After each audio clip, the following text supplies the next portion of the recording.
നമസ്കാരം. Raf talk ഫുട്ബോളിലേക്ക് അവർക്കും സ്വാഗതം. അൽ നസർ അവരുടെ കിരീട പോരാട്ടത്തിലെ അതിനിർണായകമായ ഘട്ടത്തിലേക്ക് കടക്കുകയാണ്. സൗദി പ്രോ ലീഗിൽ ഒന്നിനു പുറകെ ഒന്നായിട്ട് അവർക്ക് വമ്പൻ മത്സരങ്ങൾ കളിക്കാനുണ്ട്.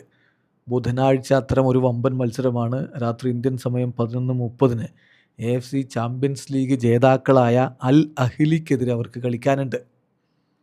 ഒട്ടും എളുപ്പമല്ലാത്ത കാര്യമാണത്. പക്ഷേ ആ കളിക്ക് മുന്നോടിയായിട്ട് ഇപ്പോൾ അൽ നസറിൻ്റെ ക്യാമ്പിൽ നിന്ന് ഉയരുന്നത് അത്ര ശുഭകരമായ വാർത്തകളല്ല. അവരുടെ ക്യാമ്പിൽ ഫ്ലൂ പടർന്നു പിടിച്ചിരിക്കുന്നു. പനി പിടിച്ച് 6 പ്രധാന താരങ്ങൾ ബുദ്ധിമുട്ടിലാണ്. അപ്പോൾ നമ്മൾ റിയാദിയയുടെ റിപ്പോർട്ടിലേക്കൊന്ന് പോവുകയാണ്. അതിൽ വരുന്നത് ഇങ്ങനെയാണ്: 6 പ്ലെയേഴ്സിന് ഇപ്പോൾ വെതർ ചേഞ്ചസിൻ്റെ ഭാഗമായിട്ട് ഫ്ലൂ പിടിപെട്ടിട്ടുണ്ട്.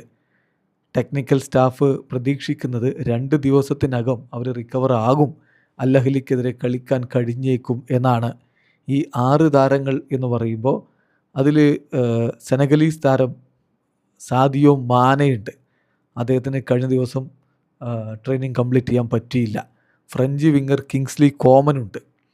അതുപോലെ തന്നെ ഡിഫൻഡർ മുഹമ്മദ് സിമാക്കനുണ്ട്.